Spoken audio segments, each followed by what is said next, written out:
And you're listening to BDE, Big Darien Energy. Big Darien Energy. Hi, Darien. Hi. Oh my God, it's been forever. Hi guys, this is the second episode of Carpool Karaoke.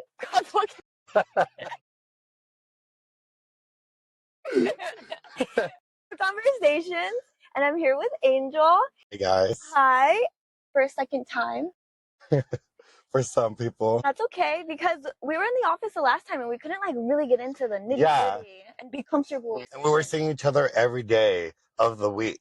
And now we haven't seen each other in forever. I kind of just wanted to chat with Angel and just talk about his upbringing, what it's like. So Angel also grew up in San Diego, just like I did. And he's never going to leave, unlike I did. I'm not. He loves it here. I love it.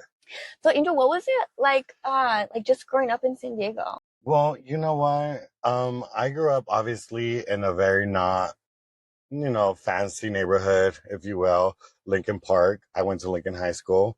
It's notorious for bad people. But honestly, I would 100% recommend Lincoln High School after my year because that's when San Diego really invested so much in Lincoln High School to the point where the best of the best were coming out of that school. No fights happen anymore. I love Lincoln High School and I love my neighborhood. Really involved in the school too. I was.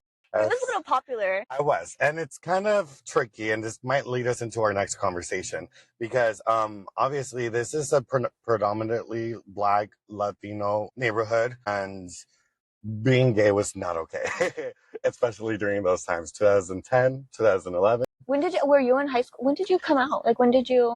I came out in 2013. Yeah, 2012, 13. You were in high school? Yeah, I had a girlfriend the first 2 years of high school, freshman year and sophomore year.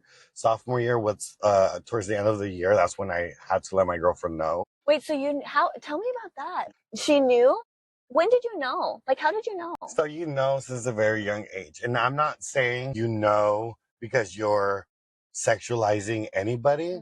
I knew at first grade. I was a first grader and I knew I was different. Really? There was something in me, not because of how I saw guys or how I saw anyone, but because I knew inside me something felt different. At this time, kids are already picking on each other and stuff, and they're getting each other's own little cliques, groups. And I realized that I was being put aside. And I was like, okay, there's something not normal about this. I don't know. Just the feelings that you would see on TV, cartoons, how you're supposed to see a guy and a girl kiss and stuff. It just didn't make any sense to me. And I felt so different. I felt like the world didn't understand me. I felt like my family didn't understand me, and definitely society did not understand me because what do you mean I have not seen anybody like me, Especially anywhere. Your culture, did you feel that too? My culture is they're Mexican, but Mexicans are super conservative to this day, traditional as well. So yeah, it was definitely a coming of age, not just for me, but my family. They had to learn how to accept that. Okay, I'm going to ask some questions, and you know me, I ask a lot of questions, and don't get upset. No. But why did you get a girlfriend? Why did you have a girlfriend? So it's really hard to explain. When people say, are you gay? I simply say yes, just because that's the easy answer. It's more complicated than that. But why am I going to explain to somebody that's not going to listen? Yeah. They're going to either think it's, exactly. Head, So I was fully invested and attracted to this girl. And to this day, I have a really special place in my heart for her. And she has one just for me as well. We stay in contact. We're really good friends. How did you tell your family? It was hard because... Is there anybody that you told first? You were more comfortable with? I told my aunt, which is my mom's sister. That's so cute. It's cute until it wasn't. Because, how do I explain it? My mom wished it would have been her. So she felt offended that I could not confide in her. So why did you choose her? Because I was more scared of my mom. Really? Yes. And if I could go back, I would 100% go back and change it. Because my mom has become my biggest supporter. She has been my best friend since, and I love my mom. And it broke my heart knowing that she felt that way. But also, I was just protecting myself because I didn't know how my immediate family was going to react. Mm-hmm. Can we talk about your dad? Yeah. So how was that like? I don't know. Because I grew up like in the South Bay too, in the like same culture that he did, even though I'm not the same culture as he is. But I feel like even that's scary. Like to be honest, like I would be scared to tell your dad, and like I don't even know your dad. I've never even seen him, you know. But like I can only imagine how you would feel. Yeah. So I did not have a present dad, my real dad. I did have a present stepdad. Till this day, he's my stepdad. And till this day, he was the stepdad or the dad that me and my sister did not have. Me and my sister both have the same dad. Um, and he was just not present in our lives. But when our stepdad, you know, took that place of a real dad, um, he actually was my number one supporter from the very beginning. So I was so grateful to have him in my life, and everything happens for a reason. God puts people in your life for a reason. My If it was not because of my stepdad being the only one that was okay with it when the news came out, I don't know what would have happened. So I am forever grateful for him. He also talked a lot to my mom about it, and that's the reason my mom was able to come around it. Yes. So, like I said, I truly believe God puts people in your life for a reason, and he was meant to be my dad. That's so amazing. We're just grateful. I want to talk about like the culture. I never know like the proper terminology just because I don't want to offend anybody. Exactly. I want to be correct and I want to include everybody. Just ask people who are gay. I want to know how I can advocate for you and like how I can like best like support your guys in the community. Yeah. But like also I want to have a healthy conversation because I feel like society now, especially with like what's going on in politics, I feel like you guys need as many advocators as possible. I just feel like everybody is so anti, and it hurts my feelings. It pisses me off, which is why I wanted to have you come on here and talk about it, just because every situation is different and every human being is different. So you feel like you were just born this way, right? 100%. 100%. 100%. And like you said, we do need to advocate for it. And I believe that our message will be complete the day that future generations do not have to say, hi, my name's Angel and I'm gay. I never felt the need to say that. I don't want anyone behind me that comes after me the need to say that. I just want all of us to be able to live our authentic selves. Just be human beings. Just be ourselves. We're part of society. And even the way that I speak is very particular because I don't want to paint us like an other because we're not an other. We're just like everyone else. Wait, so do you tone yourself down when you're around certain? Always. Always. That makes me so sad. And it's do you change like your voice and stuff? Like yes. Yeah. I hate that. That makes me want to cry because. But that's like a defense mechanism that we build up since we're little. Because you don't want to be picked on. Exactly. And fortunately, like I was talking about high school and stuff, fortunately I have the best upbringing, my childhood. I never was picked on. I never was bullied. Like you said, I was always very vocal, very, just friendly with everyone. I was, liked by a lot of people. I was homecoming king. Yeah. I was homecoming king at Lincoln High School, a school that I was not supposed to make it.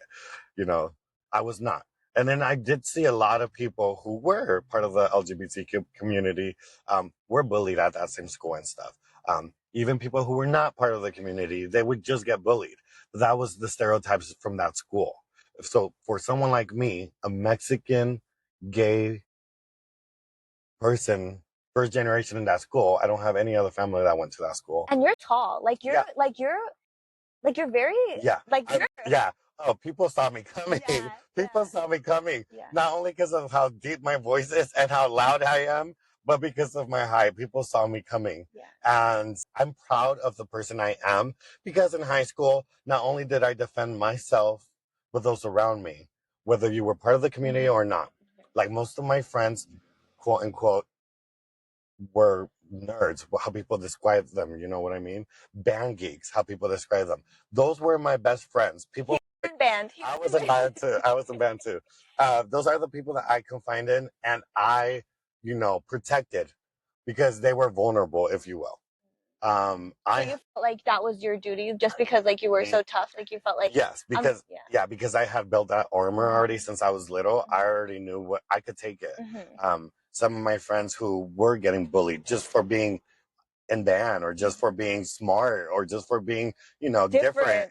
Yeah. That's who I always protected, have always protected, and those are my real friends, who I consider real friends.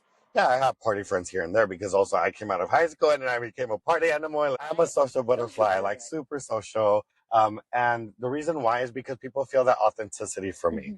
People realize that I'm truly there for their best interests. You definitely have good energy. I will Yeah, say that. exactly. And you know that. And that's why me and you clicked when I first met you. Can you guys believe that me and her first clicked? And then look, months later, I haven't seen her in months, and look at us. We're still here hanging out because this is our energies are just the same too. Yeah. I realized that you were a pure energy as well. Thank you. The week I met you. Yeah, we got that really week was close. rough. Yeah, that first week was tough because I knew nothing about you. Yeah, I knew everything about you, and likewise, vice versa. Yeah. And that's why we clicked so much. And even like when we talk, there's no like negativity. Like No. even the questions that we ask, we get like into it, but like I'm just curious and you're just curious. Exactly. And we know that we don't do it with malice. And we're like, you're just very curious. Yeah, so that's gonna bring me to my next thing. So when we were in the office, I would always ask you like, I want to be a lesbian. Yeah. I would ask him like, how do I know? Like, how do I know I'm not? Yeah. How do I know? And so that's something that I like. Have you ever like? Obviously, you had a girlfriend, but like when you kissed a girl, like you didn't like, because obviously when you're in your 20s, like, have I kissed a girl? Yes. Did I like it? I mean, I don't know. When you're in your 20s, I feel like as a straight girl in your 20s, like in college, like that's what you do. You know what I mean? I just feel like that's not a rite of passage when you're a girl, but it's just like the thing that you do. Yeah, but Darren, remember when you asked me that? I remember my answer. Do you remember my answer? Yeah, but I don't want to hear it. I was like, Darren, you're not. I know. I was like, Darren, you're not. You would know. Yeah. And I was like, how do I know? How do I know I'm not? And you're like, you would know, Darien. You would know. And I'm like, you would have known since you were very little, since you were maybe a fetus. You knew you were different. And just not even yourself as a person, people around you know. So back to the topic of when I came out, whatever, one of the topics that came up was from my grandma and my mom, who, they would always protect me the most, would always take care of me the most. And they said the reason why, because they knew I was different since I was little. Really? Yes. So that's why they tell you that. When I came out, like when I was like, what? Oh my 12? Gosh, I'm sorry, I was like 16. Yeah, that's what I'm saying. They always knew, so they defended me more. They protected me more. And when I obviously brought it up, that's when they were like, so we knew there was something different. We just didn't know what it was. And that's what I mean. Imagine a mother or a grandmother who raised you since you were an infant. They see that difference in you since that early on. Yeah. That's not something that I have a choice about. I didn't choose to do that. Fortunately, and I will tell you, to get a little bit more serious on this side too, it's not all like my story. I have friends who unfortunately were like, victims of, assault. And because they were different? No. They were victims of assault when they were infants and children. And they tell me that they feel like they were also, made to be this way. Really? Because of the traumatization or the trauma that they experienced. I debated with them, because of my own experience. So I can only speak on my behalf and for my experience. That's a very, very sensitive subject for a lot of people, but I'm not going to dismiss their story either. I could tell you that I believe people are born this way. But unfortunately, I know a handful, not even half, not majority of people that my friends or whatever that come from the community, but just a handful. It does exist. That it does Yeah, exist. yeah. So I don't want to Right. diminish their story either. So I have a question. Going back to like my let's be honest moments. And a lot of girls like now, Chriselle from Selling Sunset, and like there's this one girl, Portia from Real Housewives of Atlanta. They're dating women now. Oh. Yeah, and so and like Chriselle, the Selling Sunset, she got married to G Flip, the rapper. So that's why I say maybe I could be that. Once again, I don't think so. I am. I don't think so because you would know deep in your heart. She women. No. Yeah. No. No. No. No. No. I don't get turned on with women. I really wish I did though. Exactly. Yeah, I guess you're And you have to have like a chemistry with a person. Maybe I haven't met that person yet. Maybe you have not. So your options could remain open, but I just know for a fact you're not. So there's that. Though I did take Darien to her first Pride this year, and it was so much fun. There was a funny instant. I think it's the funniest moment ever with my friend Frida. We could talk about it. Yeah, because it's funny. There's nothing like serious about it. So Darren was like, before Pride Weekend even started, which kicks off on Friday of Pride Week, Darren was like, Angel, so I'll be going with you for the first time to Pride, but my goal is to hold hands with a woman. And I was like, okay, Darren, that's a great goal. I was like, you don't have to. I was like, you don't have to. I'm not asking either. But if that's what you really want, great. So I invited Darien to my sister's Pride party, which was before the festival. Darien got to meet a lot of my friends. One of them was my friend Frida. She's a very beautiful woman. Gorgeous. Yeah, beautiful, beautiful, beautiful soul. I was going to say beautiful heart too. Yeah, she's super, super sweet. Yeah. And she actually is a lesbian. So, you know, she kind of fancied Darien, if you will. But there was a language barrier. She only speaks Spanish, and Darien obviously only speaks Spanish. I mean, they're both, you know, taking jello shots that Darien brought, and so then now they're understanding each other a little bit more. But we go to the festival, and you know, we all kind of part ways or whatever, and I end up going home. And Darien goes to see Kaylani, who was performing. She was the special guest at Pride. And I was with Angel's still friends. I was my friends, my sister, Frida. I guess at this point, Darien holds hand with Frida and they walk to the concert together. Yeah. Well, we were leaving the concert. Yeah. We were leaving. Oh, you guys were leaving the concert? Yeah, it was over. So there was a big crowd. Oh, it's super crowded. Super crowded. So if you were not holding hands or holding like onto each other's shoulders or whatever, you would have gotten separated. So this is the time to shine. And Darien held Frida's hand. She got her hand. So Darien reached her goal at this point. And then everyone's talking about let's go to the Latino stage.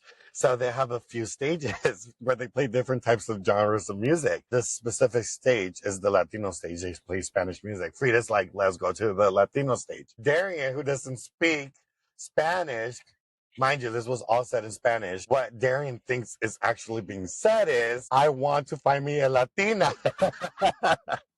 And then let's go of her hand like real quick. Like she's so mad. Darien is so mad. And then we go to work on Monday, Tuesday, and we're just like, you know, debriefing of the whole weekend. Darien brings this moment up to my attention because again, I was not there. So she's telling me about this moment. I was left with the curiosity, like, why would Frida say that? You were like, no, that doesn't sound like that her. does not sound like Frida. What? Yeah. The following Friday, there was a soccer game at the Snapdragon San Diego was playing, and we went to go see it. So I'm hanging out with Frida at the Snapdragon on Friday, that same week where Darien told me what happened. And I'm telling Frida, go silent. She's shocked. She starts laughing hysterically. She could not control her laughter. And she tells me, Angel, no, that's not what happened. I said, I want to go to the Latino stage. Never did I say I want to go find me a Latina. And I could not wait until I got back to the office to tell you. That was the funniest thing ever. So this day, Frida is like, why would she think that? I think that was my highlight of that weekend. It was really so funny. That Good moment. Yeah, and I'm glad you had fun your first Pride. San Diego's a good Pride to go to. Oh yeah, It's a lot of I love. think I like it a lot more than like LA. Now, before LA used to be so much better, but San Diego after COVID became like the one. Really? Yes. Why? Because because LA split their Pride into two different ones. They used to have one big one at WeHo Park, which is like the Hillcrest of LA. You're from LA, Yeah. you know these things. And then they split into WeHo Pride and then LA Pride, which is now at the Chinese Park or something like In the that. city, yeah. In the city, Yeah. so far. And let's not talk about how it's $100 plus to just even get a ticket. It's crazy because ours was 40. So Have you gone to Miami's? Did you say you? I have not gone to Miami. Does that one seem fun? It does Which seem one's the best fun. one? I honestly love San Diego, and I would not change San Diego for nothing. Like you said, I would He's not always move. Team San I Diego. like Team He's San Diego done all it day, here. every day. Oh, what about like across the world? Because he's a traveler. Well, Do they do there's Pride yeah, across there's the a world? World Pride, and that one travels. That one goes like to different countries in Europe, and then it goes to the States. It goes to some cities hosted. Like this year was Washington D.C. who hosted Oh, that's World so Pride. cool. We're gonna end it soon just because it's like 30 minutes. And Yeah. people's attention span, not a long time. But I do want to talk about something because I didn't know this until you told me. Okay. So, but you're just 30. 31? Yeah, 30. Just turned 30. Turning 31 next year. Yes. But and then we were talking about like you dating and like being married, and you're like, well, for me, I'm like old and washed up. And I was like, what? I was like, how? So in your community, Yeah. like you guys get married early? No. Oh. So it just means that once we hit 30, supposedly that's when we hit like 60, in normal years. Yeah, it's not necessarily like a real thing. It's a joke. It's an inside joke in the community. They're like, once you hit 30, you're rotten. Pretty much. You're wasted. You're like done. You're done for. But that's because the people that are saying that are like the 20-year-olds, you know what I mean? They're babies. So they're babies. And then just came. I was victim of that. I was a victim of that. I was saying that as well when I was 25, 26, 27, 28, until I just hit 30. I was just like, wait, I still feel young. Yeah. And there's so much more to do. Yeah. And oh my God, no, absolutely not. That stigma needs to go away in the community because it's not that whatsoever. Even when you go out now, like do you feel like you're old, like in the community, like dating? Not just dating. Sometimes, but not necessarily. Maybe because my friend group is a little older than me. Yeah. I'm on the younger side. Yeah. That's the only reason that I don't feel as old. But yes, when I go, clubbing and stuff, which I do every weekend with my friends, it's just a whole bunch of 20-year-olds. And it's just like, really? Yes, 20-year-olds. But obviously there's, Hillcrest? Yes, but obviously you see the different Yeah. age groups and Yeah. stuff. I'm not saying that there's no such thing as 30-year-olds, 40-year-olds, 50-year-olds there. I'm just saying majority of them, you could tell they're 20-year-olds and they're there for the new generation is there. Yeah. I grew up in Hillcrest when I was 21. I was there every weekend. And then you end up knowing the local people in your city. And the people that I grew up with, I don't see as often anymore. And they don't see me out as often anymore. Because I rather do like friend houses, more chill. You could tell 100% there's a new generation of little gays out there, 20-year-olds. And I love that because, we were once their age and we went through that already. 30 is a cute age though. I'm not gonna lie. I do like I'm not gonna lie. I I feel like it so much. confident, but like still young. You know? Yes. I feel like I'm teetering right between both young and old. Exactly. Like I can still fuck around. I still like have to get my shit together, No, like, yeah. Then we also have more money when we're 30. So it's like, wow. I believe 30 is a great age. We're literally a week away from a new year. So I'm kind of wrapping up my 30s because I will be turning 31 in February. So that's in 2 months. Everything I've done this year, it's just like a reminder that life is precious. Wait, so were you scared to turn 30? I was so scared to turn 30. Super scared. If I could tell you a little secret, it's not gonna be a secret. well, there was a point where I was like dumb and young. I was just like, I don't know what life is after 30. Like, it was something nuanced. Yeah. Like, I didn't know what was after 30. I didn't know any of that. Like I said, I was dumb and young. Yeah. obviously I turned 18, and the second I turned 18, I was like, absolutely not. I want to reach 100 years old. I just love life so much, and I wish everybody loved life too. I was like, we're only living this life once. Please don't be hateful. Be nice to everyone. Just love, and like, just love everyone. And if you don't understand it, that's fine. Yeah. You don't have to understand it. But don't be ugly, belittle anyone else. And that's my problem too, is like, why do you care what other people are doing? Like, that's what I'm saying. Like, I always tell people, like, I don't give a fuck what's going on in your house. Just be kind, don't murder anybody. That's what pisses me off, and like why I want to sit down and talk with you, because about this topic specifically. It really bothers me when people have an opinion. And to me, you don't have an opinion. You're not allowed to have an opinion. Like, you're not living their life, and you don't care what other people are doing. You don't give a fuck what some straight patriarch, like, I'm only doing. worried about my pockets. I'm only worried about my family. I'm only worried about my friends and my neighborhood and my community. Anyone, you know, and those that come behind me, because I had a mentor as well. And if I could be that mentor or somebody that changes the world just a little bit, that would, you know, that would make my heart full. Same. Because at the end of the day, like, life is about making it better, just like you said, for the younger generation, you know, paving the way. Just like you said, God puts everybody in your life for a reason, and everything happens for a reason. Exactly. And that's how I feel about my life too, just like yours. And like, I'm also strong like you, so like, I totally get that. Like, you're gonna advocate and you're gonna stand up for what you believe in. And I think that's amazing. Exactly. And I think that's a lot. That takes a lot. It takes for somebody to do, and not a lot of people can do what you're doing. And then one last thing that I want to say is, once everything came out to light, and my family had to come around it. They didn't have to. I was fortunate enough that I had a family that did come around.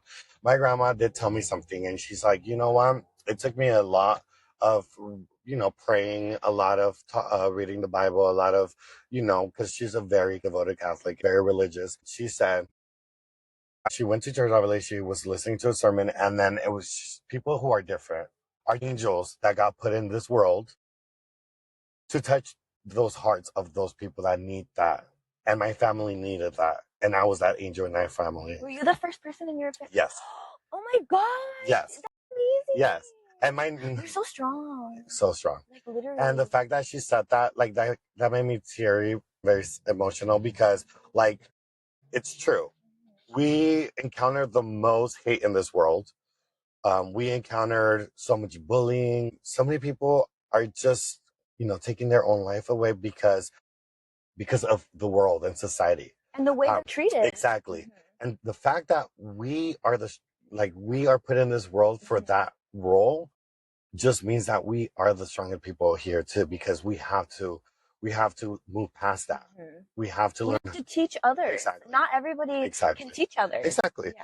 We just want to be treated equally. I had so much fun. See you never. No, we'll definitely see each other again. I'll see you next year for sure. Bye, guys. Oh my God.